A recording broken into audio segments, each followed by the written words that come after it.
jurídico la convivencia pacífica que pretenden proteger las normas que sancionan los delitos de lesa humanidad. Entonces queda claro que lo que tipifica el delito de lesa humanidad es que sean cometidos por un gobierno contra un grupo determinado de personas que se encuentra bajo su jurisdicción y control. En relación al principio de legalidad, debemos interrogarnos sobre la validez de la ley penal en el tiempo y preguntarnos, ¿son imprescriptibles los delitos de lesa humanidad?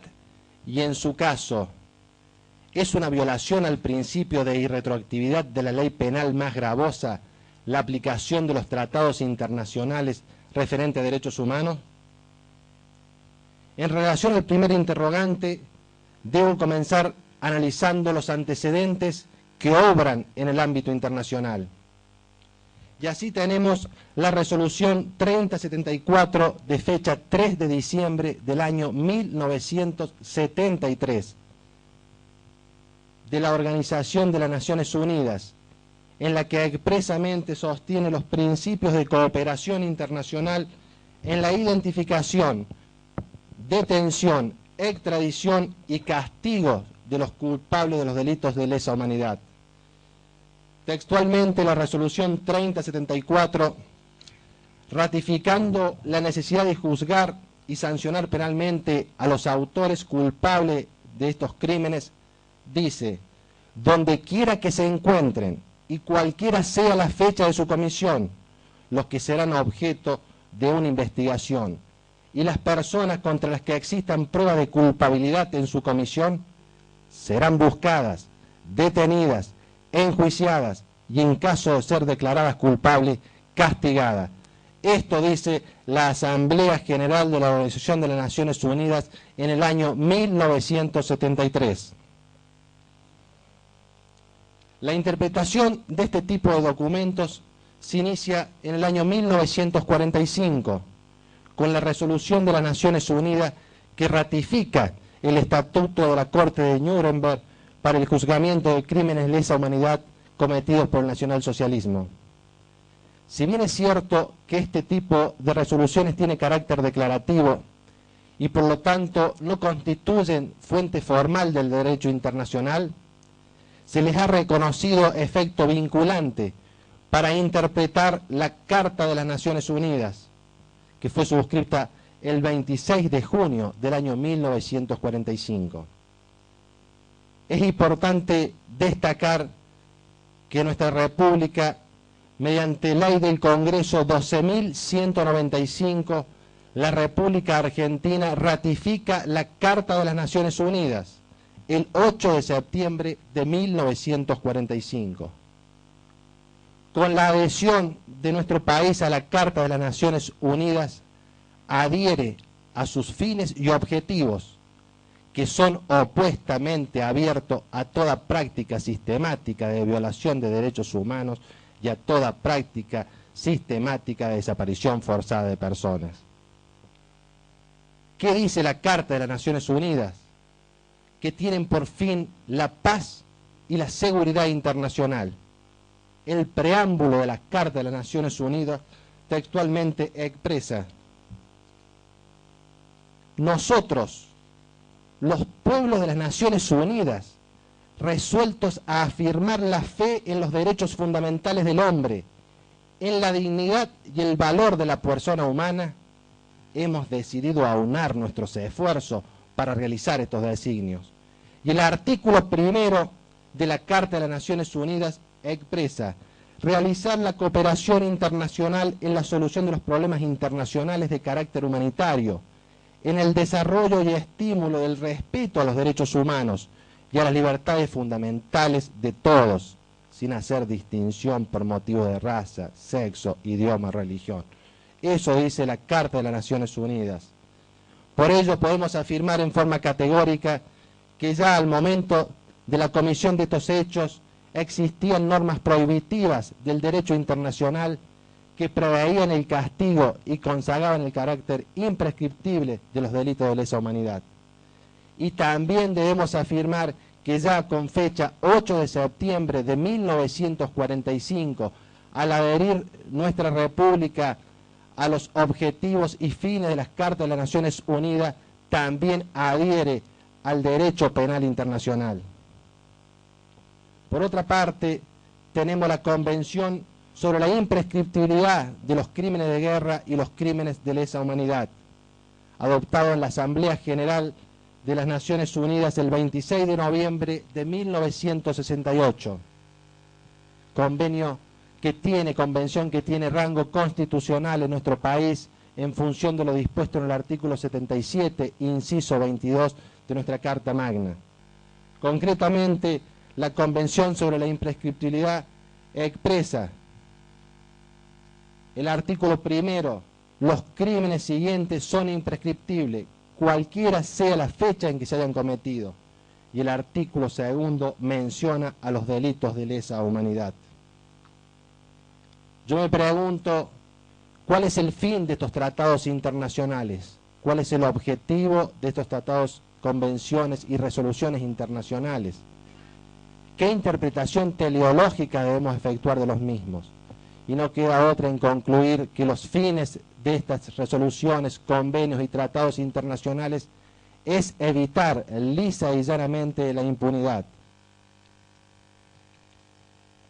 Pero también nuestra Corte Suprema de Justicia de la Nación tuvo oportunidad de abordar puntualmente la cuestión de imprescriptibilidad en el conocido precedente Arancibia Clavel, fallado el 24 de agosto del año 2004. Textualmente, la Corte Suprema sostuvo que la Convención sobre la imprescriptibilidad de los delitos de lesa humanidad ha representado únicamente la cristalización de principios ya vigentes en nuestro Estado Nacional como parte de la comunidad internacional. Por ello, podemos afirmar que ya en nuestra Constitución de 1853 establecía el deber del Estado argentino en la persecución de los crímenes contra el derecho de gente. Queda claro entonces que tanto para el derecho internacional que como para el derecho interno, los delitos cometidos en la presente causa son imprescriptibles. También me pregunto, ¿con qué autoridad podemos juzgar diariamente en estos tribunales federales de Córdoba delitos menores, delitos de menor cuantía, si no somos capaces de juzgar y de sancionar enfáticamente este verdadero genocidio perpetrado en la Argentina por la última dictadura militar? La segunda pregunta formulada al comienzo respecto a la posible violación del principio de irretroactividad de la ley penal, la aplicación de los tratados internacionales, la respuesta también es negativa. ¿Por qué? Porque expresamente los Estados partes se comprometieron a aplicar los tratados internacionales para impedir la impunidad de los crímenes de lesa humanidad. Y así, tanto la Convención Americana sobre Derechos Humanos, el Pacto Interamericano de Derechos Civiles y Políticos, la Convención sobre la Imprescriptibilidad, expresamente prohíben a los Estados partes tomar medidas legislativas o de cualquier otra índole que impidan la persecución de estos delitos. Por ello, la Corte Suprema de Justicia de la Nación declaró la nulidad de la Ley 23.492 y 23.521, es decir, la Ley de Obediencia Debida y Punto Final, en el conocido precedente de la causa Simón. Pero también la Corte Suprema de Justicia de la Nación declaró la inconstitucionalidad del decreto 1002/89 en el conocido precedente de la causa Maceo. Porque estas medidas implican lisa y llanamente impunidad que no se está dispuesto a tolerar en un Estado democrático de derecho. Pero no termina allí, señor presidente. La Comisión Interamericana de Derechos Humanos tuvo oportunidad de analizar concretamente el caso del Estado argentino y produjo el informe 28/92, al que considero que es trascendental. Expresamente la Comisión Interamericana de Derechos Humanos sostuvo que los hechos de que los juicios criminales por violación de derechos humanos, desapariciones, ejecuciones, torturas, secuestro, cometidos por miembros de las Fuerzas Armadas, hayan sido cancelados, impedidos o dificultados por las leyes 23.492, 23.521 y por el decreto 1002/89, resulta violatorio de los derechos garantizados por la Convención y entendió que tales disposiciones son incompatibles con el artículo 18, Derecho de Justicia, de la Declaración Americana de los Derechos y Deberes del Hombre y de los artículos 1, 8 y 25 de la Convención Americana sobre Derechos Humanos. Asimismo, la Comisión Interamericana de Derechos Humanos recomendó al gobierno argentino la adopción de las medidas necesarias para establecer los hechos, individualizar a los autores responsables de las violaciones de derechos humanos ocurridas durante la pasada dictadura militar. Esto dijo la Comisión Interamericana de Derechos Humanos, recomendando al Estado argentino esclarecer los hechos, individualizar a los autores, determinar la responsabilidad por las violaciones de derechos humanos. Hoy le podemos decir a la comunidad internacional que el Estado argentino cumple con los compromisos asumidos. Por ello, debo decir en forma enfática que se acabó el engaño en nuestro país, señor presidente. No podemos venir a decir que los que acusan están afiliados a partidos políticos de ideologías diferentes. Este fiscal que acusa jamás estuvo afiliado a partido político alguno, ni jamás militó políticamente en ningún partido político. Por ello, entiendo que no es acertada ese tipo de afirmaciones. Sí debo reconocer que estoy afiliado al Partido de la Vida. Sí debo reconocer que estoy afiliado al respeto, trato igualitario y solidario con todas las personas sin importar lo que piensan, ni hacer distinciones por motivo de raza, sexo, idioma, religión. Sí estoy afiliado al respeto de los derechos humanos. Sí estoy afiliado a la defensa del derecho de justicia que gozan todos los hombres del mundo.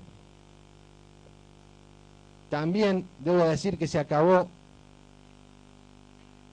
el engaño a los organismos internacionales, como surgió claramente de esta audiencia, cuando en 1978 se simuló el estado y condición de las personas secuestradas, torturadas y asesinadas con motivo de la visita de la Cruz Roja Internacional a nuestro país.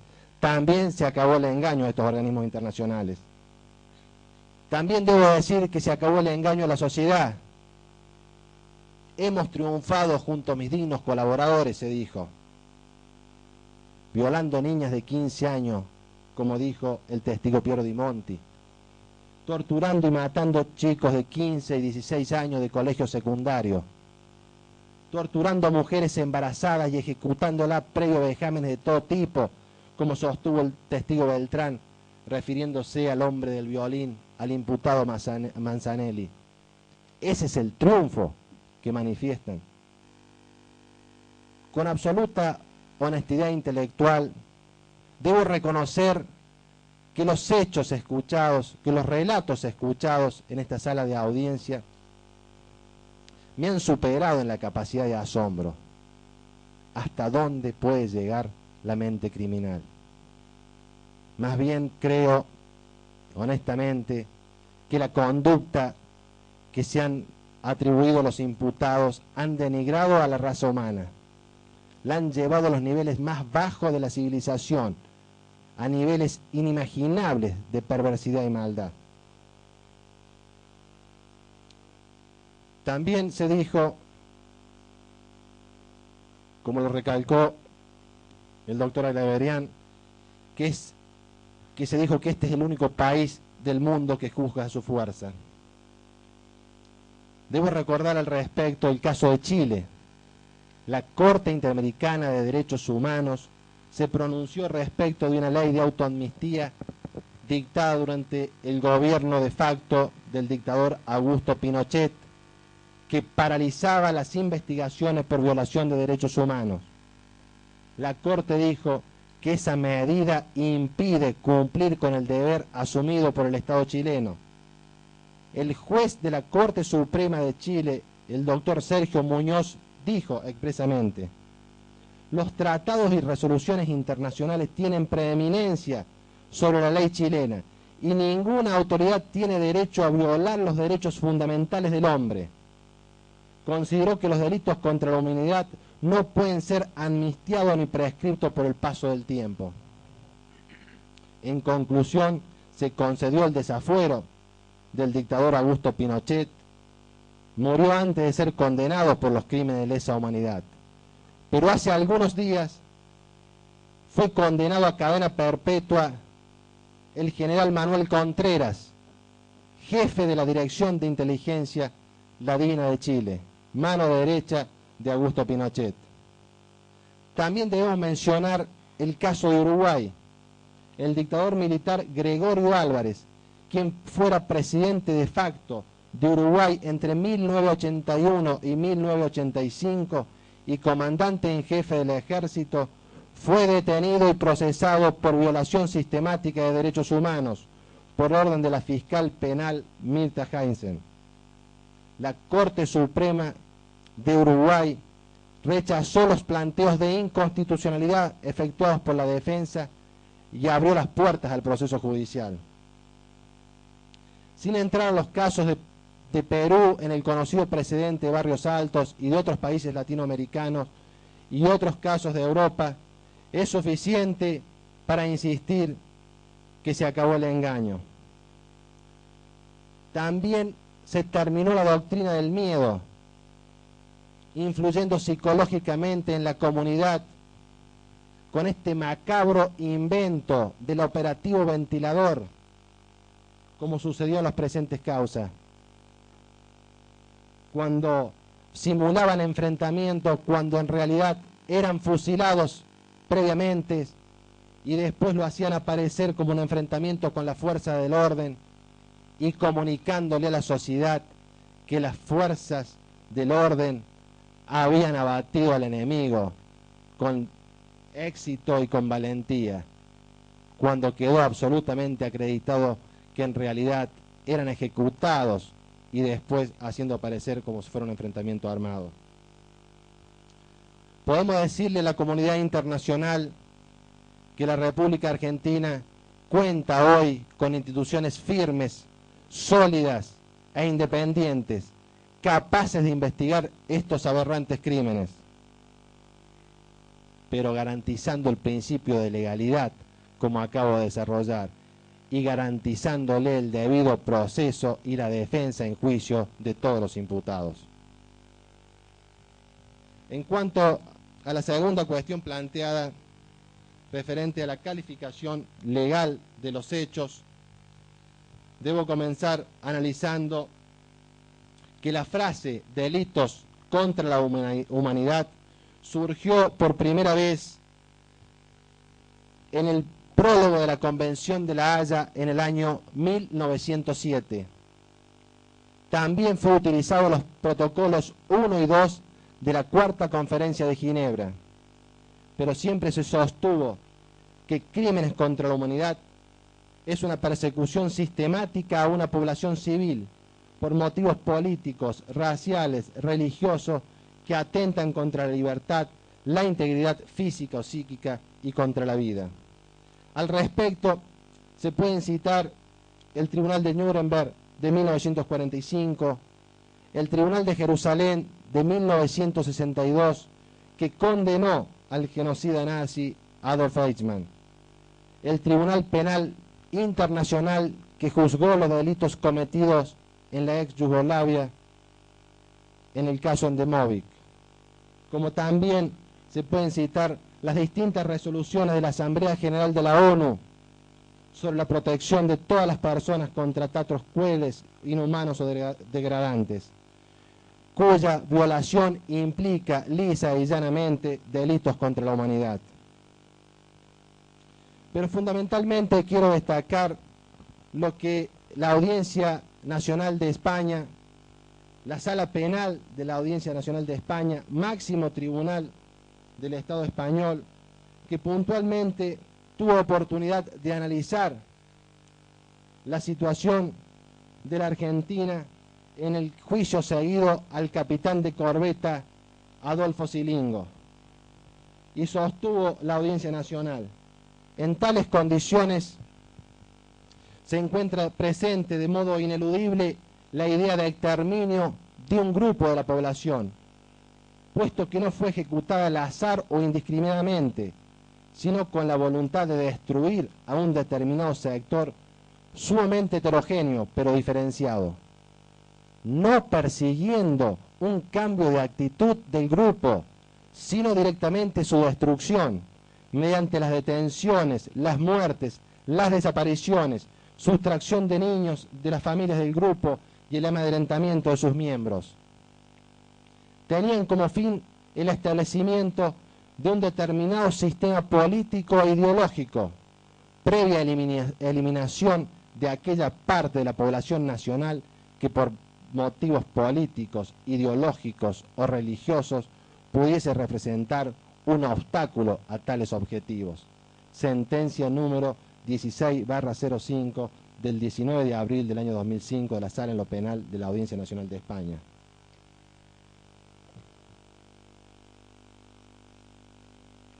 Debo referirme también a la calificación de genocidio en la legislación argentina y en la jurisprudencia argentina. Al respecto, debo señalar que tanto en los casos que se han juzgado en nuestro país, Echecolás, recientemente Echecolás y Von Berni, ambos tramitados ante el Tribunal Oral en lo Criminal Federal número 1 de La Plata, la querella como el Ministerio Público Fiscal coincidieron en la calificación de genocidio luego del enmarque jurídico en el derecho penal de fondo. Y la sentencia condenatoria dictó la responsabilidad tanto de Von Berni como de Echecolás, fijándola en el Código Penal argentino dentro del marco del genocidio perpetrado en la República Argentina. En la histórica sentencia de la causa 13/84, en el juicio que se le siguió a los ex integrantes de las juntas militares, tuvo por acreditada la mecánica de destrucción masiva de personas. Como dijo el doctor Agraverian esta mañana, textualmente en la sentencia de la causa 13 sostuvo: el sistema puesto en práctica, secuestros, interrogatorio bajo tormento, clandestinidad, privación ilegítima de libertad y en muchos casos eliminación de las víctimas, fue sustancialmente idéntico en todo el territorio de la nación y prolongado en el tiempo. Por ello no quedan dudas, señor presidente, que en el caso de Auto la mecánica empleada fue sustancialmente idéntica: secuestro, tortura y muerte de Palacio, Brandalizi, Cardoso y Lajas. En cuanto a la legislación en la República Argentina y a la calificación legal en la República Argentina, debemos comenzar diciendo que la ley vigente al momento de los hechos es más benigna que la previsión penal actual. Y en función de lo dispuesto en el artículo 2 del Código Penal, corresponde la aplicación de la ley penal más benigna, descartando la aplicación de la ley ex post facto más gravosa.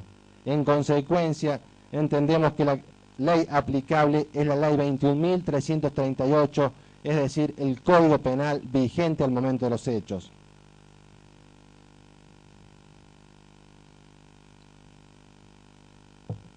Entrando a la calificación legal del primer hecho acreditado, considero que encuadra en la figura de privación ilegal de la libertad 3 hechos en perjuicio de Brandalizi, Palacio y Lajas, agravada por el uso de violencia, por extenderse más de un mes y por obligar a las víctimas a hacer o no hacer o tolerar algo a lo que no están obligados. Todo en función de lo dispuesto en el artículo 144 bis, inciso primero, con las agravantes dispuestas en los artículos 142, inciso primero, quinto y sexto del Código Penal vigente al momento de los hechos. Esta figura resulta aplicable a todos los imputados en su calidad de oficiales y suboficiales del tercer cuerpo de ejército y del agente civil de inteligencia Lardone. En consecuencia, eran funcionarios públicos conforme lo previsto en el artículo 77 del Código Penal al momento de los hechos, conforme quedó absolutamente acreditado con los legajos personales de cada uno de los imputados que obran en la causa como elementos de prueba. Y es precisamente esa condición de funcionario público la que requiere el tipo penal para que corresponda la figura penal aplicable. También debo indicar que este delito existe doble ofensa a bienes jurídicos. No solo se lesiona la libertad individual, sino también que se lesiona a la administración pública. Al defraudar el rol institucional y funcional que le habían sido asignados en su calidad de funcionarios públicos.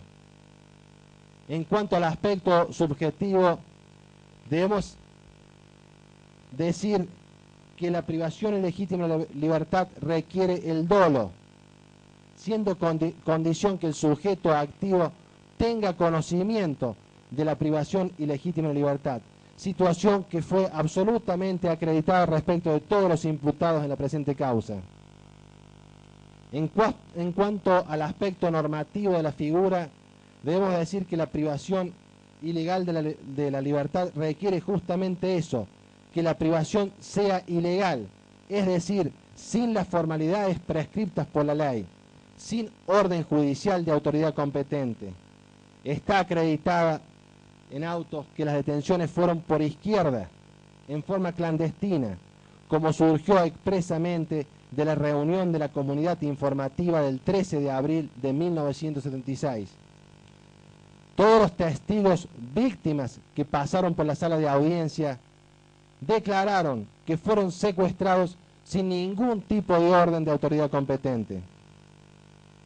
En cuanto al aspecto consumativo, el delito es de carácter permanente y se agrava por el transcurso del tiempo, no importando a los fines de la autoría que los imputados se encuentren en el momento de la privación ilegítima de libertad, sino basta que contribuyan al mantenimiento de esa situación, lo que también ha quedado absolutamente acreditado en el curso del proceso.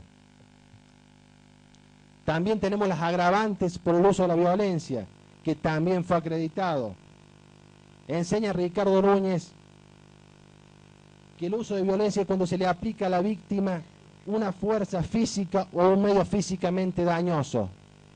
Está absolutamente acreditado que en los casos de Brandalizi, Laja y Palacios han sido reducidos por la fuerza, conducidos vendados y tabicados en el traslado hacia La Perla, y también está acreditado que su estadía en La Perla fue en esas mismas condiciones indignas en la detención. También está agravado por el paso del tiempo, cuando transcurren más de 30 días. Está absolutamente acreditado que las víctimas estaban desde el 6 de noviembre de 1977, día en que fueron secuestradas, y permanecieron en ese campo de concentración denominado La Perla hasta el día 15 de diciembre del 77, cuando fueron asesinadas. También tenemos la agravante por obligar a las víctimas a hacer o no hacer o tolerar algo en contra de su voluntad. Ese es el medio que utilizaban como coacción para obligar a las víctimas a hacer algo que no querían hacer, que no estaban obligadas. Concurre esta agravante porque justamente era el medio, la coacción que se utilizaba a las víctimas que privaban de la libertad. Debo decir que todas las agravantes concurren, a excepción de la del inciso quinto del artículo 142 respecto de Rodríguez, Acosta y Vega, porque también se encontró acreditado en autos que cambiaron de destino el día 5 de diciembre del 77, y en el caso de Vega estaba en uso de licencia ordinaria a partir del 1 de diciembre del 77. En función de ello no concurre el agravante únicamente respecto de ellos. En cuanto a la calificación legal del segundo hecho imputado y que encuentro absolutamente acreditado conforme a las pruebas que han valorado mis colegas que me antecedieron en el uso de la palabra, entiendo que encuadra en la figura penal de tormentos agravados por la condición de perseguidos políticos de las víctimas Raúl Osvaldo Cardoso, Humberto Horacio Brandalizi, Carlos Enrique Laja e Hilda Flora Palacios. 4 hechos, todo en función de lo dispuesto en el artículo 144 ter, primer párrafo, con las agravantes previstas en el segundo párrafo del Código Penal vigente al momento de los hechos.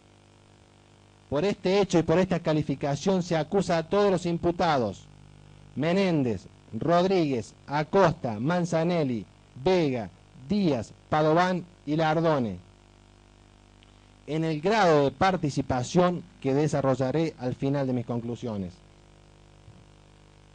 ¿Qué se entiende por el término tortura? Es todo maltrato material o moral aplicado a la víctima, cualquiera sea el propósito del autor. La Convención contra la Tortura y otros tratos o penas crueles, inhumanas o degradantes, que tiene rango constitucional en otro país, define textualmente lo que es la tortura. Y dice la Convención: a los efectos de la presente Convención se entenderá por el término tortura todo acto por el cual se inflige intencionalmente a una persona dolores o sufrimientos graves, ya sean físicos o mentales, con el fin de obtener de ella o de un tercero información o una confesión. El delito de tormento o tortura se entiende en un sentido amplio, comprensivo de cualquier tipo de padecimiento, tanto físicos o psíquicos, por cualquier medio y cualquiera sea el fin del autor, y que los mismos sean realizados por funcionarios públicos. Al respecto, quiero recordar la testimonial de Cecilia Zuzarra a consecuencia de una pregunta formulada por este Ministerio Público Fiscal respecto de cuáles fueron las secuelas físicas que le dejó su paso por el campo de concentración de La Perla.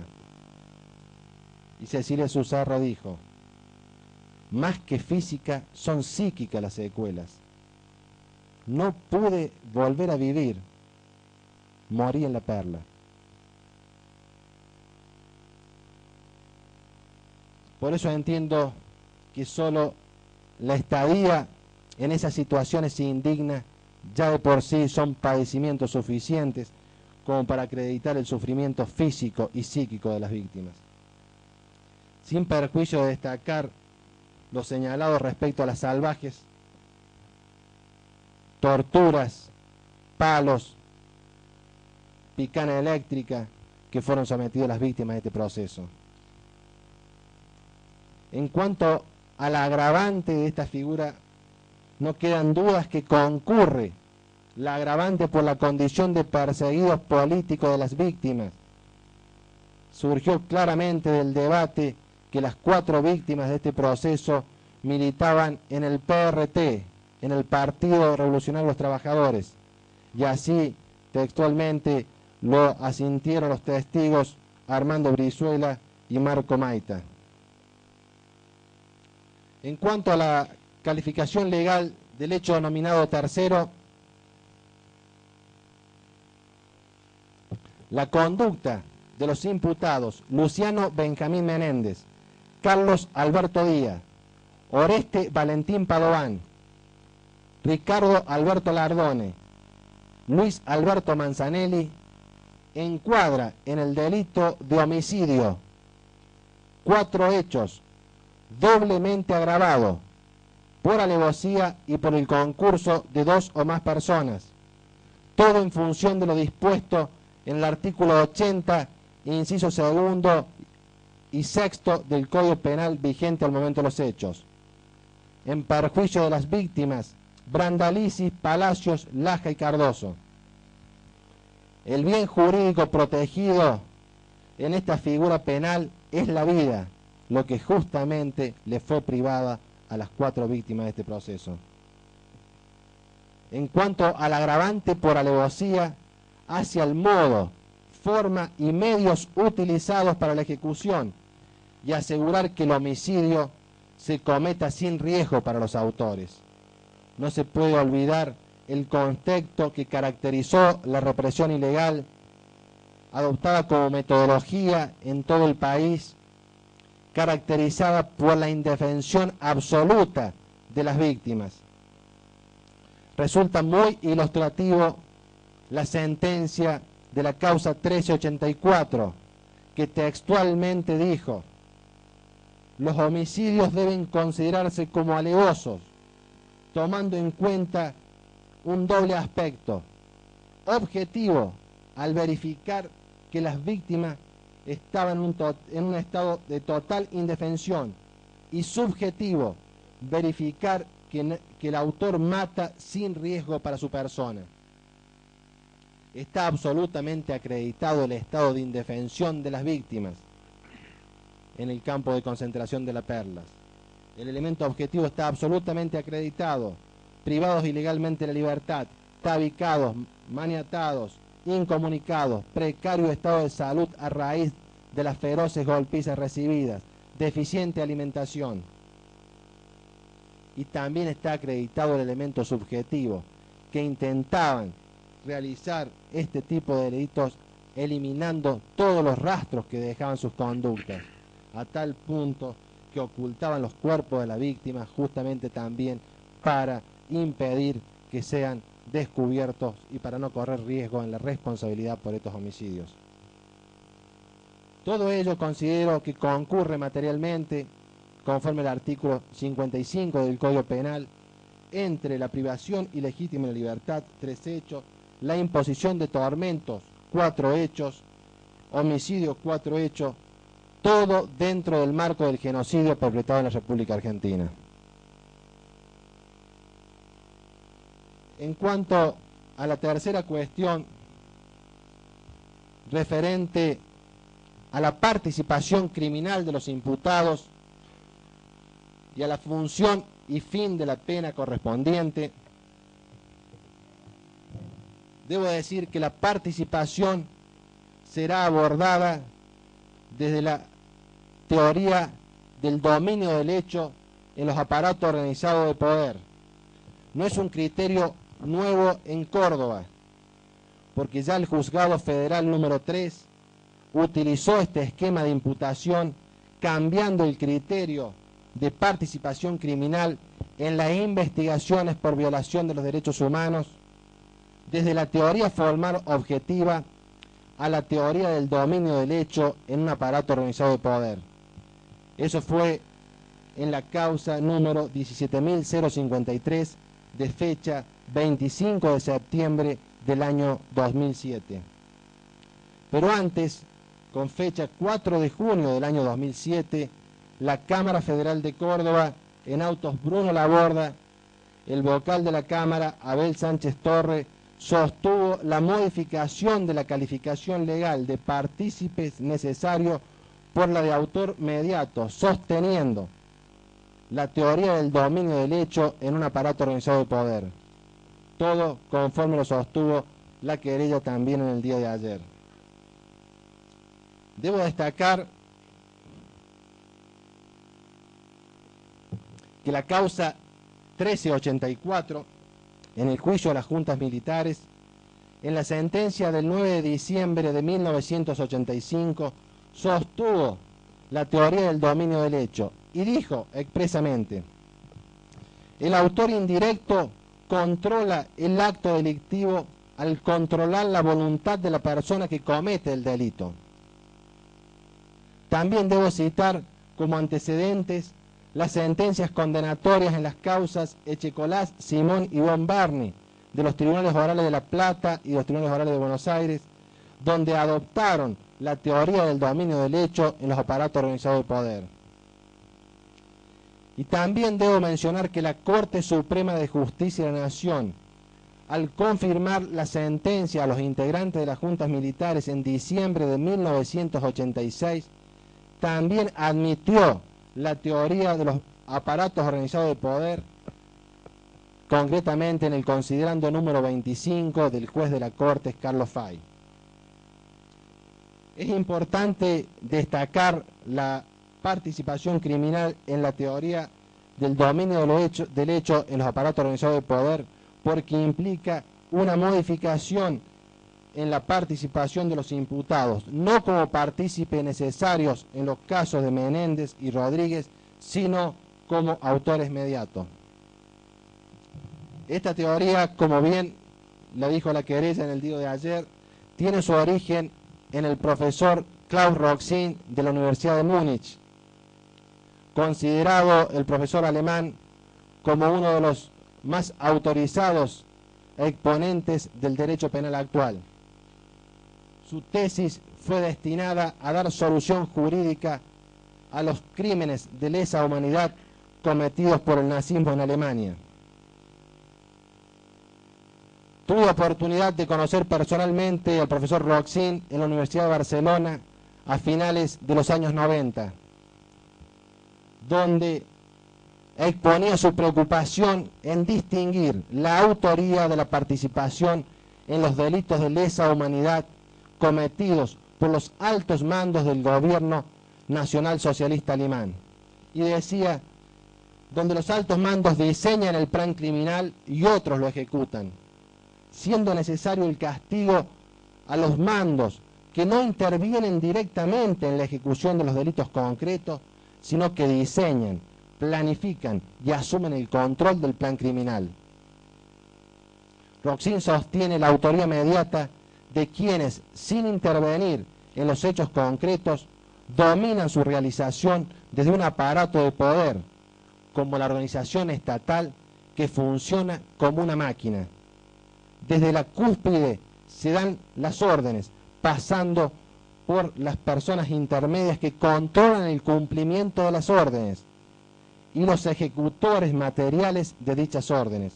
Por lo tanto, no solo son autores los que ejecutan las órdenes, sino también que son autores los que ocupan la cúspide del poder, pasando por autores también los que ocupan funciones intermedias, que retransmiten las órdenes y que controlan la ejecución de las mismas.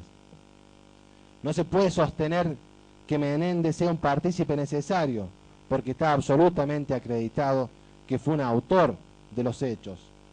Todos los testimonios escuchados en la sala de audiencia de personas sobrevivientes que tuvieron en el campo de concentración se indican a Menéndez como el principal responsable.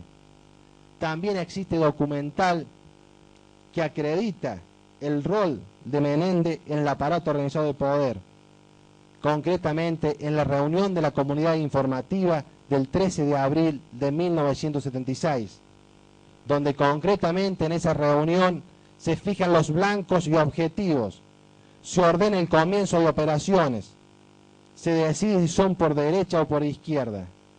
Cabe recordar que en los blancos u objetivos estaba el Partido Revolucionario de los Trabajadores, donde militaban las 4 víctimas de este proceso. También ha quedado absolutamente acreditado que diariamente se efectuaban listas con las personas secuestradas y que una de esas se hacían por triplicado y una de esas listas iba al tercer cuerpo de ejército, es decir, iba a las manos de Menéndez. Por su parte, la máquina represora que funciona dentro del aparato organizado de poder no solo recae el dominio sobre el jefe máximo, sino también que recae la autoría en las personas intermedias, en los que ocupan un lugar intermedio dentro de esta maquinaria.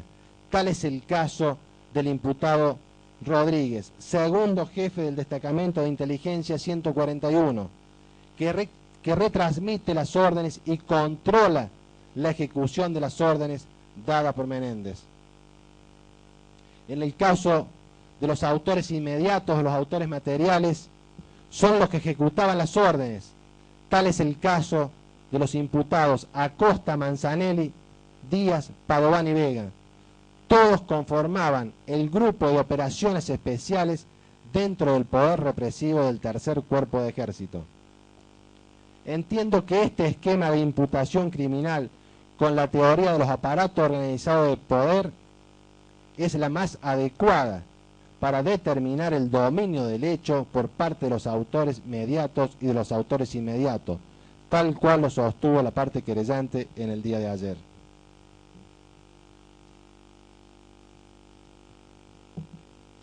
En cuanto al función y fin de la pena y las pautas de graduación, debo comenzar diciendo que la función y fin de la pena está estrechamente vinculada al modelo de Estado que se adopte. En un Estado democrático de derecho, la pena tiende a prevenir la comisión de nuevos delitos, ya sea actuando directamente sobre el autor que cometió delitos para que no vuelva a delinquir, y ya sea actuando directamente en la sociedad para que no surjan nuevos delincuentes, para que no surjan potenciales delincuentes. La función de la pena es confirmar la vigencia del ordenamiento jurídico, quebrantado por las conductas que violan ese ordenamiento jurídico. Para fijar la proporción de la pena, se debe dimensionar los daños ocasionados por el delito. Debe haber correspondencia entre la pena y la gravedad de los delitos cometidos. Ha quedado absolutamente acreditado los gravísimos hechos por los que vienen imputados a la presente causa. Debe tenerse en cuenta las condiciones personales de los imputados y las condiciones personales de las víctimas para graduar las penas. Debe tenerse en cuenta los perjuicios ocasionados tanto individuales como sociales. El Código Penal argentino, en los artículos 40 y 41, fija las pautas, establece las pautas para graduar las penas. Y expresamente tiene previsto la naturaleza de las acciones. Al respecto, está acreditado en la naturaleza de las acciones la crueldad a la que fueron sometidos los secuestrados, los tormentos y las condiciones inhumanas del cautiverio. También menciona los medios empleados para cometer el delito. Se deben tener presente que se han utilizado bienes del Estado para cometer los delitos. Se ha usado la estructura del Estado y se ha utilizado la calidad de funcionarios públicos para cometer el delito. Muy importante también dimensionar el daño causado, tanto a la víctima como a la sociedad. Para cuantificar el daño causado, vamos a recordar el conmovedor relato de Soledad Chávez, hija de Hilda Flora Palacios. Tenía 1 año y 2 meses cuando fue privada de su madre. Dijo en esta sala de audiencia: sentí el dolor y el horror, la ausencia del sostén, del respaldo, la falta de identidad, de contención, de cariño, una desconexión espantosa con la familia. No saber de dónde venís ni quién te engendró. El vacío de pensar que tu madre es una foto, con cara sonriente, pero atemporal, que no envejece ni llora. Tener que reconstruir tu historia con pequeños retazos de quién fue tu madre. Cuando me entregaron los restos, tuve contacto directo con el horror, pero pude saber que fue una mujer y no una foto. Por ello sostengo que la extensión del daño causado es infinito, señor presidente. También el testimonio de Ana Iliovich, cuando dijo: horror, terror y dolor son términos que quedan chicos para describir el sufrimiento a lo que fuimos sometidos todas las personas que pasamos por el campo de concentración de La Perla. También cabe recordar el testimonio de Silvia Lajas, transmitiendo el pedido desesperado de su madre, que no quiere morir sin saber dónde están los restos de su hijo. Estos relatos demuestran, señor presidente, que los daños trascendieron los secuestros, las torturas y las muertes y se prolongaron indefinidamente en forma perpetua a sus familiares. También debo resaltar que se afectó a la sociedad, que se privó de tener entre sus habitantes a ciudadanos comprometidos, con profunda sensibilidad social, con alto grado de solidaridad, como quedó acreditado a través de los testimonios de la presente causa. En base a las pautas indicadas y a las penas previstas en el Código Penal vigente al momento de los hechos, por los que vienen acusados Luciano Benjamín Menéndez, Luis Alberto Manzanelli, Carlos Alberto Díaz, Oreste Valentín Padován y Ricardo Alberto Lardone, el doctor Abederian va a efectuar el pedido de penas concretas, al igual que respecto de los imputados Hermes Rodríguez, Jorge Acosta y Carlos Alberto Vega, que no vienen imputados por los 4 homicidios agravados, ni que tampoco concurre el agravante en la privación ilegítima de libertad del inciso 5 del artículo 142, es decir, de extenderse por más de un mes, porque se acreditó de que tanto Rodríguez como Acosta cambiaron de destino el día 5 de diciembre del 77, y en el caso de Vega, aún antes, el día 1 de diciembre del 77, ya estaba en uso de licencia. Para finalizar, señor presidente, no pretendo ser original en las conclusiones de mi intervención, pero a través de los distintos días de audiencia he ido observando el rostro de los asistentes, he ido observando la mirada atenta y expectantes de los familiares de las víctimas y de las familias de las víctimas y las propias víctimas. Pero esos rostros también evidencian, también muestran el cansancio, la fatiga, el desazón de tantos años de lucha. 31 años para saber la verdad y encontrar por fin la justicia. Porque no pudimos, porque no supimos o porque no quisimos dar una respuesta en aquellas oportunidades cuando presentaban los recursos de habeas corpus. Por eso a ellos, frente a tanta demora, les pido perdón en nombre de la institución que represento, pero sobre todo les pido perdón a las 4 víctimas de este proceso, a Humberto Horacio Brandalizi, a Hilda Flora Palacio, a Carlos Enrique Laja y a Raúl Osvaldo Cardoso, hoy, aquí y ahora más presente que nunca. Nada más, señor presidente.